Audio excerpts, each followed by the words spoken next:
Je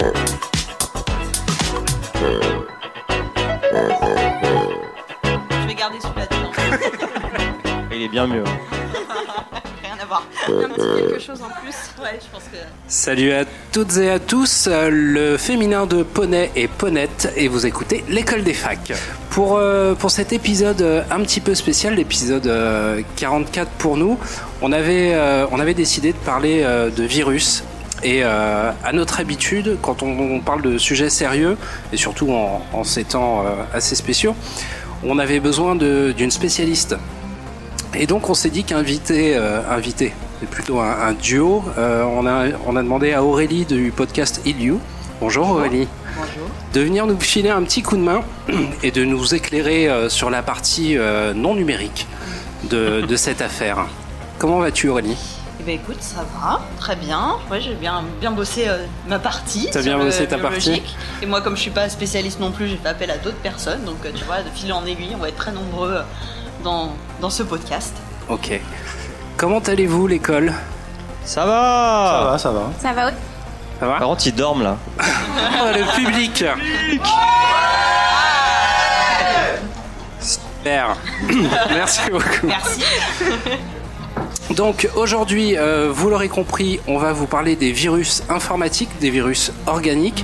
On a essayé de mélanger un petit peu tout ça et puis on va voir ce que ça va donner. On va vous expliquer un petit peu de quoi il en retourne, de façon à ce que les états d'esprit se refroidissent un petit peu et que la panique redescende. Et on va commencer, je l'espère. On va commencer avec Aurélie, je t'en prie. Mais merci.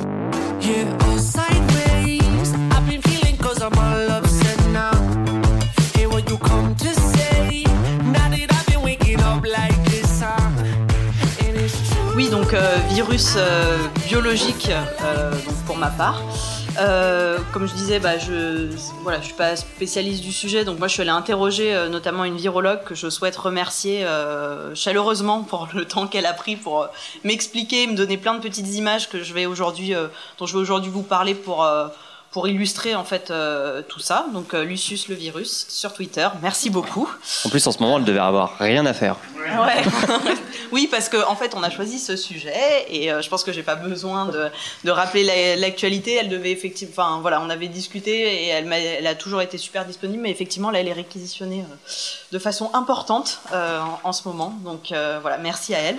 Alors déjà, je vais profiter parce que moi d'habitude j'ai pas de public, j'ai pas de copains avec qui parler. Mais je t'en prie. Seule sur mon podcast. Je t'en prie. Est-ce que vous savez ce que c'est qu'un virus ? Voilà, comme ça. Bonjour. Ah c'est bien la peine d'enregistrer à plusieurs, c'est ça que tu es en train de te dire ? Pour nous mettre la honte. Non, mais je rigole. Bon, je vais commencer. Alors. Tout à l'heure, celle-là. Je vais faire moins la maline. Alors, c'est un agent infectieux. Et en fait, c'est quelque chose. Ce qu'il faut comprendre, c'est que c'est quelque chose qui n'est pas capable de vivre sans avoir infecté un hôte. Donc, c'est souvent une cellule, l'hôte. Et donc, c'est grosso modo, c'est un parasite. Et aujourd'hui, il y a encore un débat. On ne sait pas si c'est vivant ou pas. Il y a un débat chez les scientifiques, chez les virologues, de savoir est-ce qu'un virus est vivant ou pas. Ce qu'on sait, par contre, c'est que c'est très petit, genre vraiment, vraiment très petit. Vous voyez une bactérie, un virus, c'est 10 fois plus petit qu'une bactérie. Ça se compte en nanomètres. Pour la majorité, c'est moins de 250 nanomètres. C'est genre encore plus petit que les micromètres. Vous avez les millimètres, les micromètres, et encore en dessous, vous avez les nanomètres. Et on a des milliards de virus sur Terre, des milliards. Il y en aurait 10 puissance 30 rien que dans les océans. Donc 1 milliard, c'est 10 puissance 9. 10 puissance 30, c'est genre... C'est plus. Beaucoup plus. Voilà. La caisse. Merci. Non, c'est pour ça qu'il fallait des copains pour faire enregistrer. Nous, on n'en connaît qu'une infime partie, on en a moins de 200 on n'en connaît qu'une infime partie, et parmi eux, il y en a moins de 200 qui sont pathogènes, c'est-à-dire qu'ils peuvent entraîner des maladies chez l'homme. Les autres s'attaquent des plantes, des animaux, parfois même ils s'attaquent à d'autres virus. Et tout ça, ça se regroupe en plein de différentes familles. Par exemple, on va prendre un virus que vous ne connaissez pas en ce moment, dont on ne parle pas du tout, le coronavirus. Et en fait, c'est pas un virus, c'est une famille, c'est un groupe de virus. Et le virus qui sévit actuellement, qui fait partie de ce groupe de virus, c'est le SARS-CoV-2 pour syndrome respiratoire aigu lié au coronavirus. Et ce qu'on appelle le Covid-19, peut-être que vous l'avez vu dans pas mal de médias, en fait c'est le nom de la maladie qui est liée à ce virus et qui fait partie de cette famille des coronavirus. Voilà. Par exemple, j'ai eu Lucius le virus du coup au téléphone qui m'a dit, elle travaille sur les flavivirus. Donc c'est la dengue, la fièvre jaune, l'encéphalite japonaise et le Zika. Et par exemple, ce qu'elle m'expliquait, c'est que elle, si on commence à lui parler du VIH, c'est comme si on parlait de la baleine, qu'on demandait des conseils sur la baleine à quelqu'un qui est un spécialiste des fourmis, quoi. Ça n'a vraiment rien à voir. Parce que je commençais à lui poser des questions. Et alors et en fait, elle me dit non. En fait, moi vraiment, j'ai mes spécialités. Et voilà. Ouais, et puis c'est surtout qu'ils sont très différents les uns des autres, donc forcément tu peux pas être spécialisé dans tous les virus. Non, mais c'est ça, c'est comme les espèces. Tu peux faire des efforts. Hein. Spécialiste des virus. Et ouais. Et justement, tous ces virus, ils s'attaquent pas à n'importe quelle cellule, et chaque virus possède une petite clé pour ouvrir certaines cellules, c'est leur cellule cible. Et par exemple, le virus de la grippe, tout simplement, il s'attaque aux cellules sur les parois des bronches et de la trachée. Et voilà, il s'attaque du coup à notre système respiratoire. Voilà, tout simplement, face à cette agression, le corps se défend. Donc ça, c'est pour les virus biologiques. Et mon petit doigt m'a dit que les virus informatiques, ça fonctionnait pas très loin de ça. Tout à fait. Alors. Nous aussi, à l'école des facs, on a plein de virus. Adware, malware, spyware, ransomware, somewhere over the Internet, les pandémies de votre vie numérique sont nombreuses. Partout où il y a de la vie, il y a des maladies. Et c'est pas Molière qui me dira le contraire. En bits comme en physique organique, il en existe différentes sortes. Faisons d'abord un petit tour du monde binaire pour dresser un rapide sommaire. Donc on a le virus informatique, le plus courant. Il a acquis ce nom en raison de sa capacité à infecter plusieurs fichiers sur un ordinateur. Il se propage sur les autres machines lorsque les fichiers infectés sont envoyés par email ou lorsque des utilisateurs les transportent sur des supports physiques tels que clés USB ou disquettes. Vous avez aussi le ver. Contrairement aux virus, les vers ne nécessitent pas d'intervention humaine pour se propager et infecter les ordinateurs. Il s'agit d'un programme capable d'utiliser des réseaux informatiques pour infecter les autres machines connectées sans l'aide des utilisateurs. Le ver Maurice, parfois appelé ver Internet ou Internet Worm, est entré dans les livres d'histoire. Cet accent. Il est entré dans les livres d'histoire comme le premier ver informatique qui a été distribué sur Internet et qui a compromis des milliers d'ordinateurs, attirant ainsi l'attention massive des médias. Il a été écrit et publié en 1988. Il date de quand ton premier virus ? Voilà, il y a beaucoup plus longtemps que ça. On a commencé à découvrir. Les premiers virus qui ont été observables, c'est en même temps que les microscopes non optiques. C'est dans, je dirais les années 50 peut-être qu'on a. Non. D'accord. Donc tu gagnes. Ok. Je dirais ça. Attends, donc écrit. Vérifier du coup. Et on vérifie les sources. On va demander à la communauté de vérifier. Donc écrit et publié en 88 par Robert Tappan Morris, mais on ne sait pas exactement pourquoi. Une légende raconte qu'il visait seulement à déterminer la taille de l'internet. Il n'aura pas réussi. Spoiler. On a aussi les publiciels ou adware que vous connaissez bien, l'une des nuisances les plus couramment rencontrées en ligne. Accompagnant bien souvent un logiciel gratuit, les programmes envoient automatiquement des publicités aux ordinateurs hôtes. Les types 1837. de programmes. Merci. Voilà. Les types de programmes adware courants incluent des publicités contextuelles sur des pages web, des publicités intégrées au programme. Relativement sans danger, d'autres variantes utilisent des outils de suivi permettant de récupérer des informations sur votre site ou sur votre historique de navigation et affiche des publicités ciblées sur votre écran. Le plus connu, c'est Google Chrome. Je vous explique pourquoi. Au début d'Internet, vous n'aviez qu'Internet Explorer. De tout temps. De tout temps. L'homme. Et on vous a proposé d'installer la barre de recherche Google. Beaucoup l'ont fait. Et après, tout le monde. Ça remonte à vraiment loin. Oui, ça remonte à vraiment loin. Et puis Google a sorti un truc qui s'appelait Google Earth. Et là, tout le monde a trouvé ça génial. Et donc, quand vous téléchargez Google Earth, Google Chrome s'installait automatiquement. Et c'est comme ça que Google Chrome est devenu le navigateur le plus utilisé sur Terre. Ah, c'est vrai ? Bim. Tout à fait. Vous avez aussi les logiciels espions. Je me rappelle avoir joué genre des heures avec Google Earth, ça a remonté pour me... D'accord, ok. Est-ce que tu as retrouvé ta maison sur Google Earth? Tout le monde a cherché sa maison. Vous avez aussi les logiciels espions qu'on appelle spyware, les rançongiciels, ransomware. Alors ça, en ce moment, on en entend parler. Les ransomware, ça infecte votre ordinateur, puis ça chiffre les données sensibles, telles que les documents personnels ou des photos, puis ça vous demande une rançon pour les récupérer. Mais rappelez-vous que on ne négocie pas avec les terroristes. Et surtout, les hôpitaux sont la cible de ces rançongiciels. Ce mot est horrible. Parce qu'ils ont une sécurité informatique qui est assez basse. Et il y a le CHU de Rouen qui, il y a 2 mois, a été infecté par ça. Et qui n'a pas payé la rançon du rançongiciel en Bitcoin, mais qui a perdu 1 semaine de données. De toute façon, quand tu payes, en général, ils s'en foutent. Enfin, tu payes, ils te donnent pas la clé, quoi. Tu te retrouves à te démerder. Donc, tu dois payer quelqu'un pour déchiffrer ton disque dur. Donc ne payez pas. D'accord. Et faites des sauvegardes. Mais faites appel à des entreprises comme par chez vous. Je ne citerai pas l'entreprise. On a aussi les robots que j'ai intitulés les Daft Punk. Une fois dans l'ordinateur, les robots, ça va, elle était facile. Une fois dans l'ordinateur, les robots peuvent faire en sorte que la machine exécute des commandes spécifiques. Ça, vous le rencontrez la plupart du temps, vous le connaissez sous le nom de l'attaque DDoS, qui en fait est comme si vous aviez tous les gens du coronavirus qui essayaient de se connecter en même temps sur un site. Ça fait beaucoup de monde qui essaye de se connecter sur un site et ça fait tomber le site parce qu'il y a trop de demandes et le site ne peut pas supporter la charge.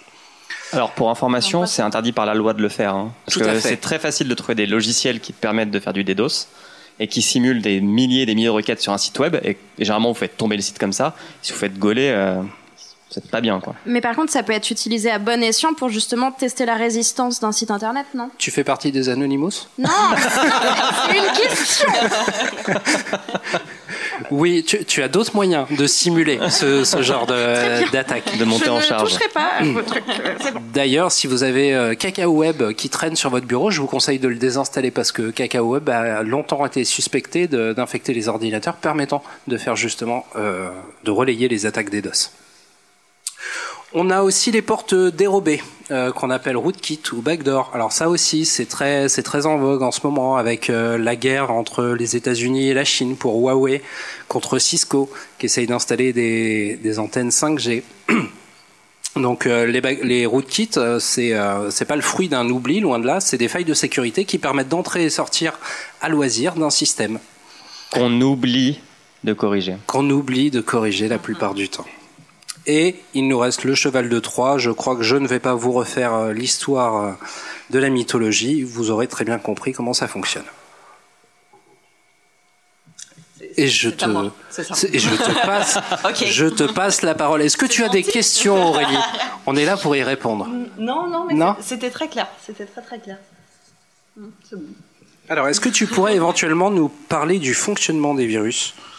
Oui, parce qu'on a vu que du coup, il y en avait plein.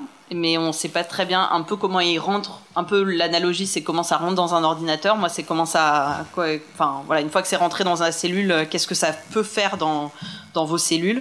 Alors, peut-être que vous connaissez déjà le mécanisme de réplication d'un virus. Vous l'avez peut-être vu. Quelqu'un connaît Il était une fois la vie. Tout le monde. Voilà. Oui. Vous voyez ceux qui ont la tête de Sarkozy? Oui. Ça, c'est les virus. Ça, c'est... Voilà. Donc, ceux qui ont vu ça, ils savent un peu de quoi je vais parler. C'est le mécanisme de la réplication des virus. Bon, j'ai une super image que justement qu'on m'a donnée, c'est la photocopieuse. Imaginez, vous voulez photocopier quelque chose.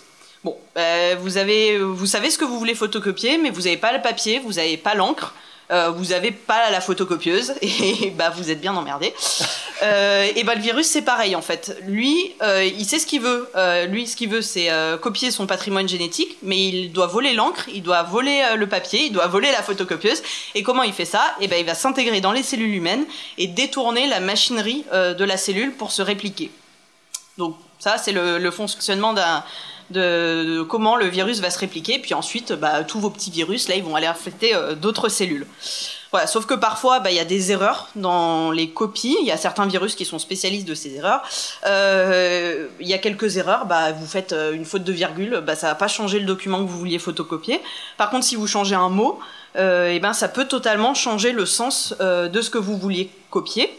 Et du coup, ça crée des évolutions d'un virus. Donc vous partez du virus de la grippe au début de l'épidémie, vous arrivez à la fin du virus de la grippe en fin d'épidémie en France, et le virus il a, on peut dire muté, enfin plutôt évolué quoi. D'ailleurs pour ceux qui n'ont pas écouté mon épisode sur pourquoi faut-il se faire vacciner contre la grippe tous les ans, n'hésitez pas parce que j'en parle pas mal dedans, justement de comprendre pourquoi en fait tous les ans faut se faire vacciner contre le virus de la grippe. Parce que tous les ans, le virus de la grippe n'est pas forcément le même que celui que vous avez rencontré l'année d'avant. Voilà. Maintenant qu'on sait ça, comment on se débarrasse d'un virus biologique? Alors, il y a plusieurs façons. Est-ce que vous en voyez quelques-unes? Prendre des médicaments. Mais attention, parce que les antibiotiques, c'est pas automatique. Exactement. Ouais, alors là, oui. Non, pas d'antibiotiques. Pardon. Non. J'ai bon ou pas? Non. Ok. La première façon, c'est votre système immunitaire, il va s'en occuper si jamais s'il peut s'en occuper, il s'en occupe, voilà. La seconde, c'est qu'il y a des médicaments, mais alors pas d'antibiotiques. Les antibiotiques, c'est pour les bactéries. Ça ne sert à rien dans le cas d'un virus, mais à rien, sauf si vous avez des complications liées à un virus, mais à ce moment-là, c'est que vous êtes déjà allé voir un médecin et qu'il vous en a parlé et tout. Mais dans le cas d'un virus, on a ce qu'on appelle des médicaments antiviraux. C'est par exemple le Tamiflu pour la grippe. Mais en fait, c'est pas des médicaments qui vont faire comme les antibiotiques, qui vont pas tuer les virus, mais ils perturbent le cycle de réplication, c'est-à-dire qu'ils vont les empêcher de se répliquer. Ils vont les empêcher de se multiplier. Ils vont empêcher Sarkozy d'être réélu, c'est ça que tu es en train de dire? Voilà, si tu veux. Là, tu vois, le coronavirus, c'est en train d'empêcher Macron, en fait. Merde. Demain, allons voter. Et donc, ils permettent donc de ralentir, mais pas d'arrêter les infections virales. Et on n'a pas d'équivalent d'antibiotiques pour les virus. Et du coup, la dernière option, c'est la meilleure d'entre toutes, mais elle suppose qu'on ne soit pas déjà infecté par le virus, c'est la vaccination. Le principe, c'est assez simple, c'est on inocule une forme atténuée ou inactivée du virus, et le but, c'est que leur organisme apprenne à le reconnaître, les agents pathogènes la fois d'après, et qu'il les déglingue quand il les rencontre. Voilà. Et je vais vous raconter une petite histoire, c'est celle de la variole. Alors, c'est la première maladie officiellement éradiquée dans le monde, donc vous en avez peut-être jamais entendu, si vous en avez entendu parler, mais vous savez pas très bien à quoi ça ressemble. Elle était aussi appelée la petite vérole. Elle est due à un virus. C'est une famille du poxvirus. Alors, c'était une maladie, vous aviez des pustules partout. C'est chouette. Ouais, voilà. Hyper fun, avec de la fièvre, voilà. Non, et puis c'est surtout que c'est une maladie ultra mortelle. 20e siècle, responsable de 300 à 500 millions de décès. Donc c'est énorme. Et au dernier millénaire, on estime qu'elle aurait éliminé 10% des morts du monde. Voilà, dernier millénaire. Hein. On est ça aurait, ça aurait tué des morts. Arrête de m'embêter. Donc ça tue des personnes vivantes. Parce que quand on parle de la vaccination, on parle de Pasteur, le vaccin contre la... Ok, mais avant lui, il y a une Anglaise, elle s'appelle Mary Wortley Montagu, c'est la femme de l'ambassadeur d'Angleterre à Constantinople, début du XVIIIe siècle, là je vous pose le décor. Elle se balade dans les harems de Turquie, où en fait on s'administrait comme ça la variole. Voilà. Le but, c'était d'avoir une forme atténuée de la maladie. Vous imaginez que le risque de mort était quand même c'était pas important. Est-ce qu'on peut m'expliquer pourquoi en fait, on avait observé que une fois que tu l'avais, après tu l'avais plus. Comme la varicelle, quoi. Voilà. Donc le vaccin avant le vaccin. Voilà, mais sauf qu'avec la vraie maladie, quoi. Pas tout à fait le vaccin. Après, ça fait un peu le tri, quoi. Voilà, c'est pas ça comme ça, mais non. Mais du coup, 1916, elle a 29 ans et son fils a 6 ans et elle lui administre la variole. Il meurt pas. Elle fait pareil avec sa fille, elle meurt pas non plus. Et en fait, dans les milieux aisés de l'époque, ça commence à se développer. En Europe, on l'a pas mal utilisé. Voltaire, par exemple, il était un grand défenseur de cette technique. Mais bon, vous vous doutez, il y avait quand même des morts. Et des antivax. Voilà. Ça n'existait pas encore. Et il y avait des gens qui étaient totalement contre cette technique. Et du coup, en 1796, c'est Édouard Jenner qui a remarqué que lui... donc il y avait une autre maladie qui s'appelait la vaccine. C'était une maladie qui était sur le... En fait, ça donnait des pustules aux personnes qui trayaient les vaches, notamment les gens qui travaillaient dans les fermes.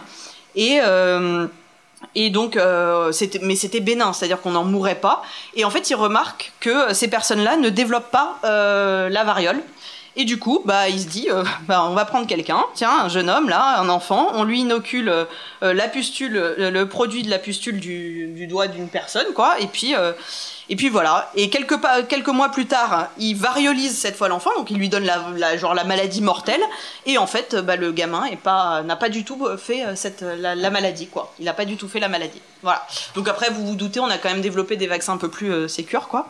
C'était un bon test avec une personne, quoi. Voilà, non mais bon. Voilà, à force de à l'époque si tu veux les études randomisées je sais pas quoi avec double aveugle machin que dalle quoi.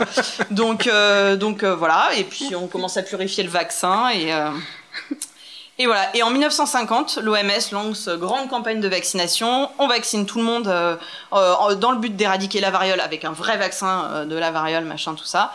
Et le dernier cas de variole connu, c'est la Somalie en 1977.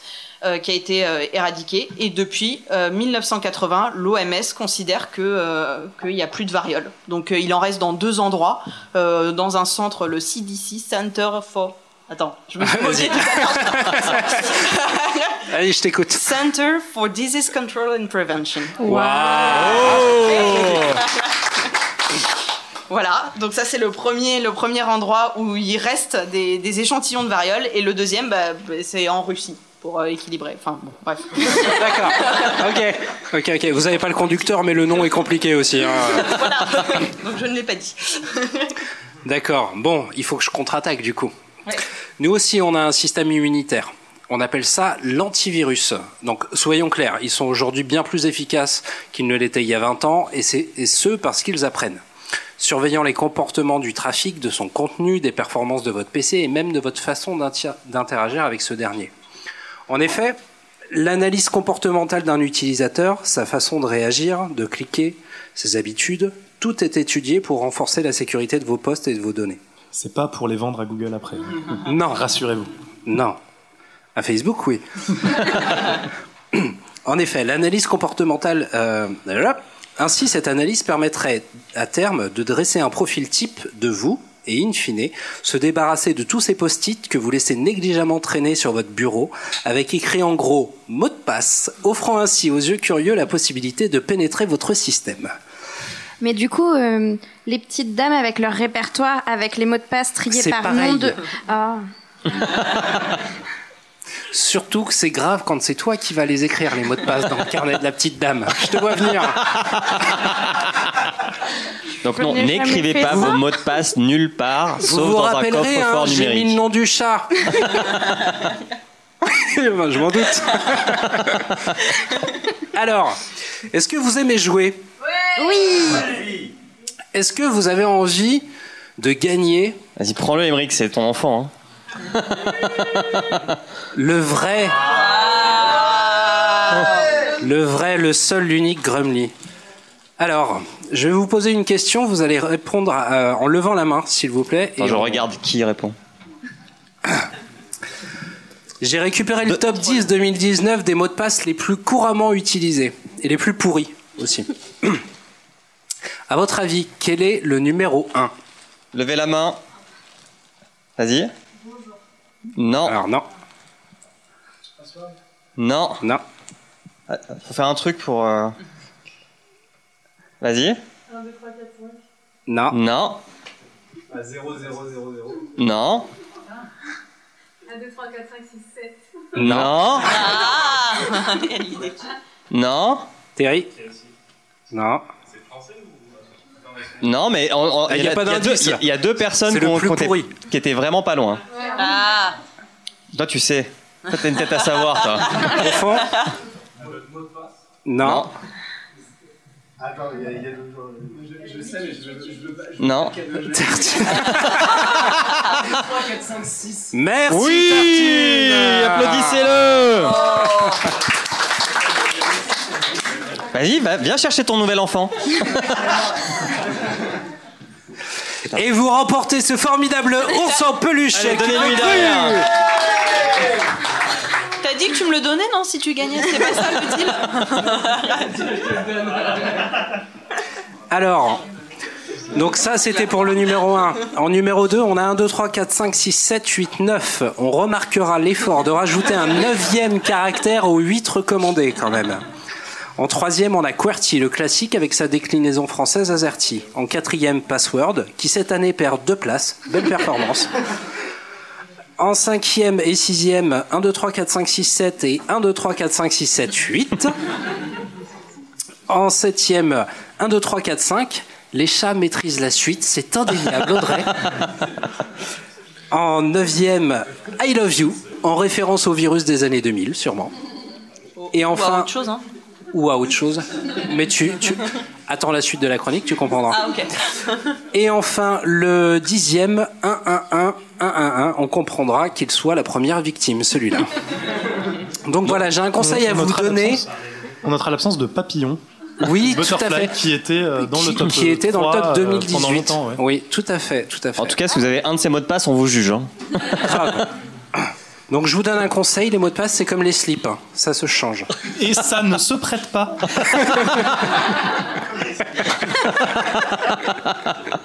Ça va, Audrey? La ressort pas à tes petits vieux celle-là. Mais un anti-machin ça ne fait pas tout et votre meilleure défense, c'est la défense. Les bonnes pratiques c'est de bannir les post-it. Mieux, les utilisateurs? Non, quand même pas. On dit souvent que ce qui infecte un PC se trouve entre le clavier et la chaise. Ne voyez-vous pas cette toute petite croix en haut à droite de cette énorme pub qui vous permettrait de regarder Ace Attorney plus de 20 secondes? Décochez cette petite case lors de l'installation. Dites non quand on vous demande si vous êtes sûr. Vous êtes sûr? N'appelez pas ce numéro de téléphone de la gendarmerie qui s'affiche sur ce fond rouge expliquant que votre ordinateur a un putain de problème. Non mais alors maintenant c'est plus le téléphone de la gendarmerie, c'est carrément le logo Microsoft. Je suis au courant, je soigne, on va dire. Je suis au courant, je fais des virus. 2 fois par semaine. Quand j'ai des clients qui m'appellent et qui me disent « Oui madame, excusez-moi, je suis avec Windows et ils me disent qu'il faut que je paye 400 € pour leur antivirus. » Je pense que bon. Alors, si vous voulez éviter toutes ces pop-up, maintenant il y a un navigateur qui s'appelle Brave, qui a été développé par les anciens de Netscape et de Adblock, et qui de base vous bloque tout en fait. Vous n'avez même plus besoin d'y penser. C'est un truc avec un lion? C'est un truc avec un lion, exactement. Et ça marche très bien. Elle est au top. Ouais. On applaudit s'il vous plaît. Aurélie. Et donc, bref, soyez attentifs et n'oubliez pas les fichiers en pièces jointes. C'est comme les bonbons, quand ça vient d'un inconnu, on ne les accepte pas. Oh. Mais tu es que sagesse aujourd'hui, dis donc. Tu as vu? Et comme les slips. Hein. Ça marche aussi. Et si on passait aux histoires extraordinaires, Aurélie? Oui, je crois, oui. Oui, parce que c'est pas les tiens, mais moi, mes virus, Oui. les miens, voilà, ça y est, je me les suis appropriés totalement. Et ben, en fait, ils peuvent être aussi hyper extraordinaires. D'ailleurs, j'aurais pu intituler cette chronique « Et si les virus étaient aussi de grands incompris ?» Voilà. Ouais, parce que je trouve qu'on tape beaucoup sur eux, mais en fait, ça peut balance, être super utile. Après, on va retaper sur eux, donc j'en profite un peu de cette bulle de positivisme et d'espoir. Non, mais j'allais vous parler un peu de ce qu'on appelle la virothérapie, donc les thérapies grâce avec les virus. Déjà, peut-être que vous en avez déjà entendu parler de ce qu'on appelle la thérapie génique. Voilà, je fais tomber le micro, c'est tellement impressionnant. La thérapie génique. Je sais pas, est-ce que vous en avez un peu entendu parler? Est-ce que ça vous dit quelque chose? Ça a l'air hyper flou, ça fait vraiment genre futur, mais en fait c'est déjà assez présent présents aujourd'hui. Par exemple, donc le principe, c'est d'introduire du matériel génétique dans des cellules pour soigner une maladie. Voilà. Donc c'est une recherche, c'est assez ouf, c'est une recherche qui s'est beaucoup développée ces dernières années. Et une des méthodes qui est utilisée, c'est de suppléer un gène malade. Donc le gène qui est importé dans la cellule, il vient pas remplacer le gène malade, mais il vient s'ajouter au patrimoine génétique pour compenser des fonctions qui seraient déficientes. Mais la question, c'est comment on amène dans votre cellule le patrimoine génétique pour traiter la maladie. En fait, il faut un vecteur, et ce vecteur, c'est souvent un virus modifié, c'est un vecteur viral. Donc les vecteurs viraux, ils sont impliqués dans plus de 75% des essais cliniques de thérapie génique. Donc comme quoi, ça peut être hyper utile. Parfois, les virus eux-mêmes, c'est eux-mêmes la thérapie génique. On a ce qu'on appelle des virus oncolytiques. Eux, c'est assez simple. Hyper simple. C'est hyper compliqué, mais je pourrais dire ça de façon assez simple. Vous utilisez des virus génétiquement modifiés pour tuer des cellules cancéreuses. Voilà. Ils sont génétiquement modifiés pour infecter spécifiquement des cellules tumorales qu'ils détruisent. Il y a un premier virus oncolytique qui est issu d'une souche d'herpès. Qui a obtenu une autorisation de mise sur le marché européenne fin 2015 et il est indiqué dans le traitement du mélanome. Voilà, donc on commence, 2015 c'est hyper récent, on commence à traiter avec des virus oncolytiques. Il y a aussi ce qu'on appelle la phagothérapie. Alors peut-être que vous avez aussi entendu dire que les antibiotiques c'est pas automatique. Ok, donc là c'est bon. Et il y a aussi le fait que aujourd'hui, si on répète ça pas mal, c'est parce qu'en fait en ce moment il y a des résistances aux antibiotiques qui apparaissent. Du fait de l'utilisation, notamment du fait de l'utilisation massive d'antibiotiques à la fois dans les populations humaines et animales. Et on est revenu à des trucs auxquels on avait pensé au début des années, il y a 100 ans. C'est les bactériophages. Donc, bactériophages, en gros, nourriture, ils se nourrissent de bactéries. Et donc, il y a ce qu'on appelle la phagothérapie. Donc, ce sont des virus, en fait, qui n'infectent que des bactéries. Et voilà. Et donc, depuis 2016, en France, l'ANSM, donc c'est l'Agence nationale de sécurité du médicament, elle a créé un comité scientifique spécialisé sur le traitement d'infections au moyen de bactériophages et de phagothérapie. Donc voilà, c'est un autre moyen de dire que les virus peuvent être hyper utiles. Voilà. Et dernier point. Je ne sais pas si c'est le cas pour les ordinateurs, mais nous, on est tous un petit peu virus. Voilà. On est tous des petits virus ? Non. Non, on est tous un petit peu virus. En fait, il y aurait 8% de notre ADN qui serait composé de séquences transmises par des virus à nos ancêtres. Il y a un gros exemple hyper important. En fait, ce que je vous ai pas expliqué, c'est qu'il y a les virus et il y a aussi les rétrovirus. Ah oui, mais tu nous expliques pas tout, toi aussi. Non mais ça, un rétrovirus, c'est pareil qu'un virus, sauf qu'en plus, il est capable d'intégrer son patrimoine génétique à l'ADN de sa cellule hôte. Donc voilà, il est capable de s'intégrer génétiquement à la cellule qui l'infecte. D'ailleurs, le rétrovirus le plus tristement célèbre, c'est le VIH. Voilà, donc qui donne qui peut entraîner le sida. Voilà, mais bon, il y en a des beaucoup plus joyeux. Donc celui-là, notre rétrovirus, c'est quelque chose d'assez extraordinaire parce qu'en fait, il nous a apporté le placenta. Voilà, donc il nous a donné ce qu'on appelle la viviparité, c'est la possibilité de développer un embryon dans le corps, qu'une mère puisse développer un embryon dans son corps.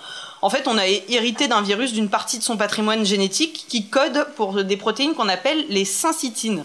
Et en fait, les syncytines, ça permet l'adhésion, entre autres, de l'embryon avec la paroi utérine. Donc on aurait peut-être pas été mammifères et en tout cas avoir un placenta sans les virus. Pareil, c'est aussi les syncytines qui réduisent le système immunitaire parce que quand vous êtes enceinte, en fait, c'est bête, mais le bébé c'est quelqu'un de différent de vous.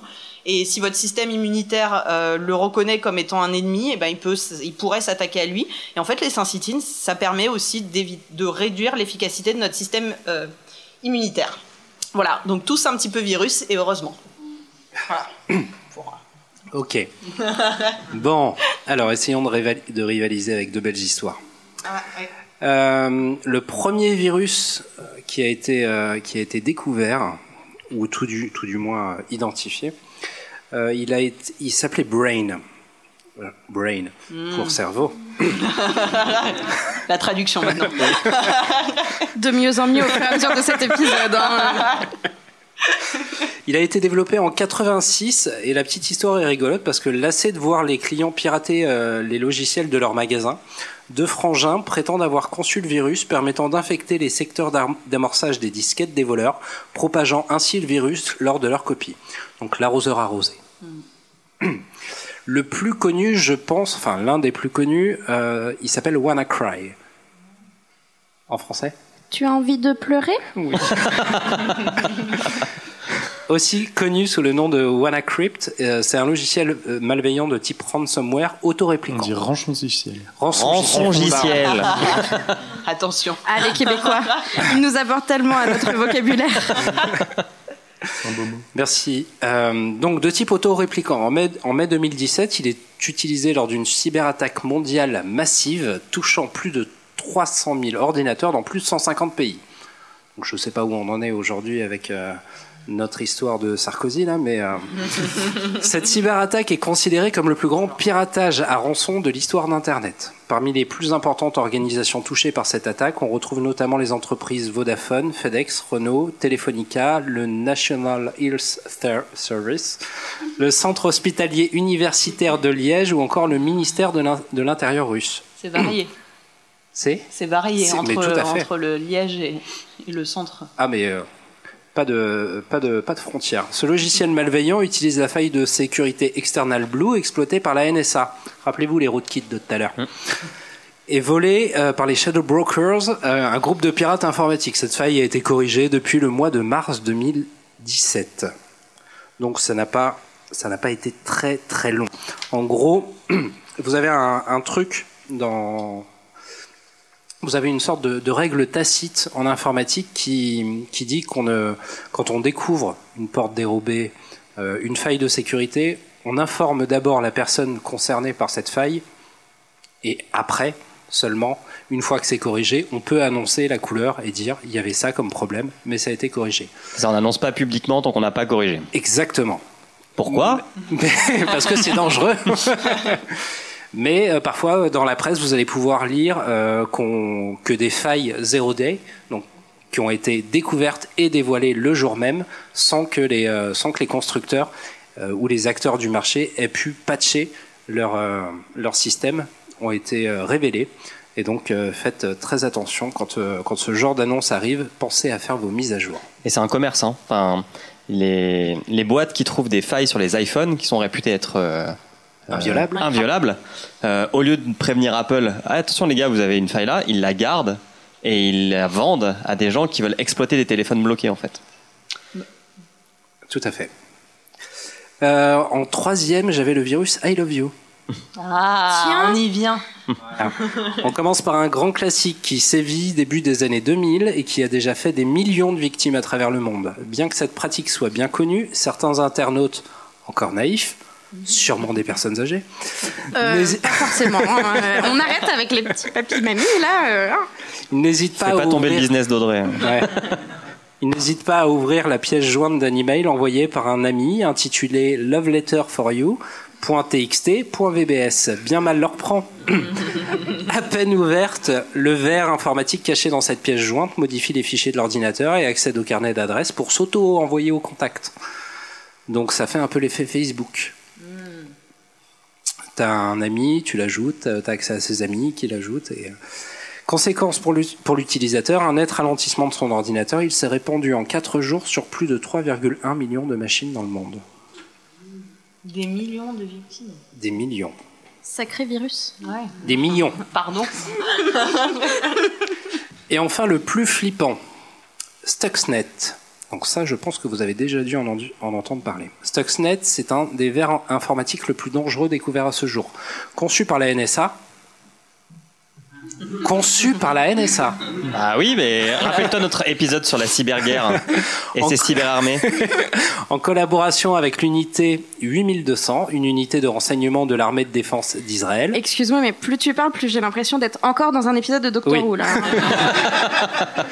Pour s'attaquer aux centrifugeuses iraniennes d'enrichissement d'uranium. Donc là, on parle quand même d'attaquer des centrales nucléaires. Pour ceux qui ont vu 24 heures chrono. Mais ça a marché. Et ça a marché, tout à fait.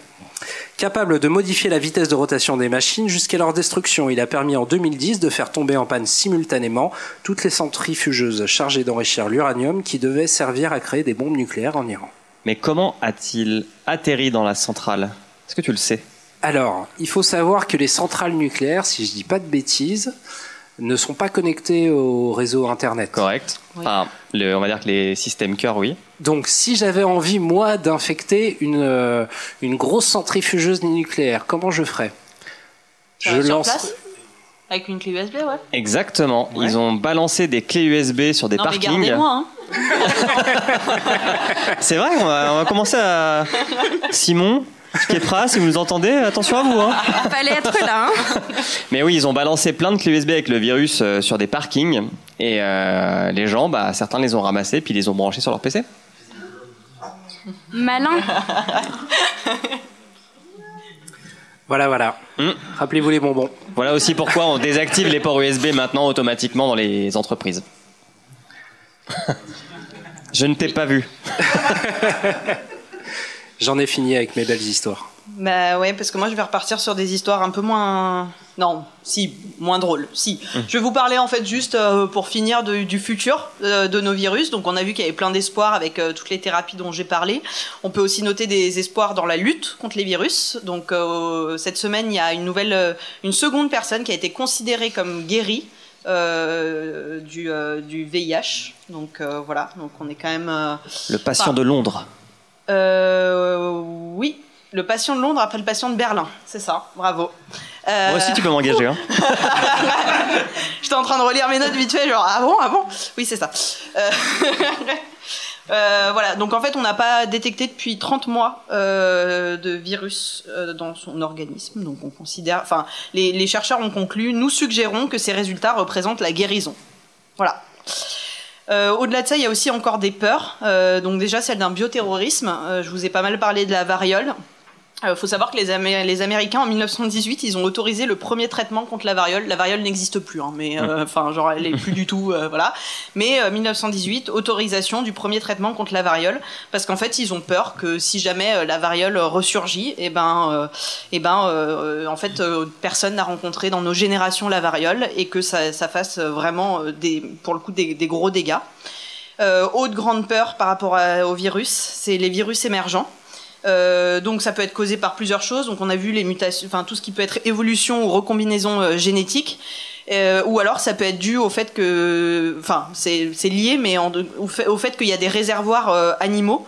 Il y a eu sur les 154 nouvelles maladies virales découvertes entre 1940 et 2004, les 3/4 sont des infections transmises de l'animal à l'homme. Et on va parler du virus dont on n'ose pas prononcer le nom depuis le début de... si on l'a un peu dit, mais voilà, le nouveau coronavirus, donc le SARS-CoV-2, alors on n'est pas trop sûr, mais il viendrait soit de la chauve-souris, soit du pangolin. On n'a pas trop tranché, voilà. C'est mignon les pangolins, Audrey. Ouais. Oui, c'est mignon, mais... Ouais. Mais pas dans mon assiette, quoi. Et c'est surtout une espèce très menacée, il me semble, parce que pour ses vertus médicinales supposées, voilà, ça n'a pas... Pas assez, apparemment. Du coup, on reste sur du bof, ouais, effectivement. Donc, le coronavirus, comment on peut pas terminer un épisode sur les virus sans en parler un petit peu. Je sais pas à quel camp vous appartenez. Soit je fais des réserves de gel, de PQ et j'ai dévalisé la moitié du magasin en bas de chez moi, ou ça va, c'est qu'une grippe, rien à faire. déjà, c'est pas moi qui vais vous apporter la réponse parce que j'en sais rien. Je suis pas statisticienne, médecin, épidémio, virologue. Enfin voilà. Mais par contre, quelques petits éléments objectifs sur le virus. Donc les coronavirus, je vous l'ai dit, c'est une famille. C'est responsable de beaucoup d'infections des voies respiratoires supérieures de l'hiver. On en rencontre en fait tout le temps. Donc il y a eu 3 grosses épidémies. Là, on est dans la 3e. La première, c'était en 2003. C'est à chaque fois des virus différents, hein, mais le premier coronavirus important qui a entraîné des maladies graves chez l'homme, c'était en 2003. Il avait sévi surtout en Chine. En 2012, c'était autre chose, c'était le MERS-CoV. Qui avait sévi principalement au Moyen-Orient, et donc cette année on est SARS-CoV-2. Voilà, donc selon les... Le retour. Ouais, le retour, the coming back. Oui, c'est ça. C'est Mykovlas. Voilà, donc juste les symptômes, pour faire vite quand même. Fièvre, souvent inférieure à 39. Autres, c'est le fatigue, l'essoufflement, les maux de gorge, de tête, les douleurs musculaires et plus rarement, nez bouché, diarrhée, nausée. Si vous avez ces symptômes, ne vous rendez pas chez le médecin ou aux urgences.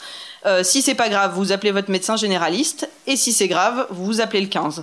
Il y a un numéro vert qui a été mis en place sur le coronavirus actuel. Si jamais vous avez des questions, n'hésitez pas à l'appeler. 0800 130 et 30. Et juste pour... Voilà. Je pourrais dire champion du monde ou pas?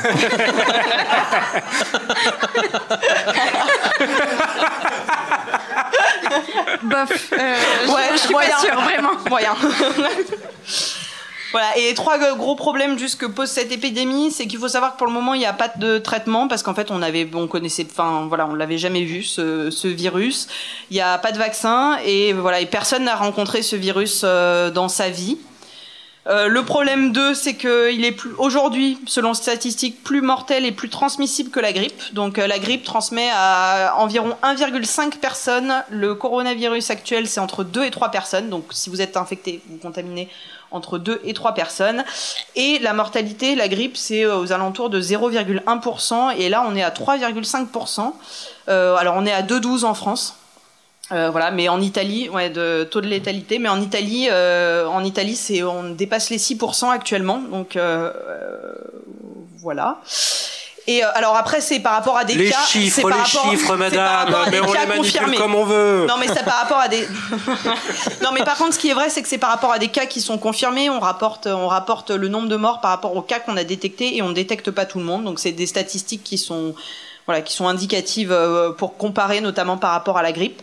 Et le dernier gros problème, c'est évidemment la saturation rapide des services de santé. Voilà, parce que quand on a beaucoup de cas, et c'est ce qui se passe en Italie aujourd'hui, quand on a beaucoup de cas en détresse respiratoire, la capacité des hôpitaux à absorber les cas graves et à soigner tout le monde, ça devient de plus en plus compliqué. Plus on a des malades, plus on a un nombre de malades important. Bon, voilà, donc je vous dirai pas quoi faire, mais lavez-vous quand même les mains.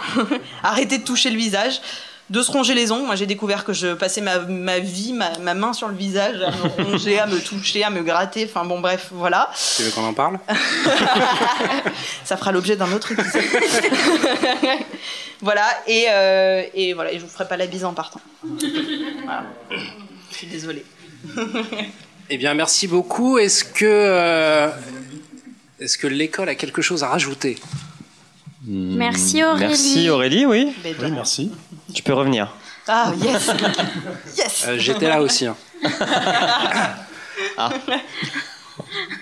Donc, merci beaucoup Aurélie. C'était un vrai plaisir de faire cette chronique avec toi. Nous vous rappelons que Il You et l'école des facs sont des podcasts du label Podcast. Que vous pouvez retrouver tous les podcasts du label sur le site podcut.studio et surtout que vous pouvez nous aider si vous nous aimez en donnant un petit quelque chose au Patreon. On vous remercie beaucoup.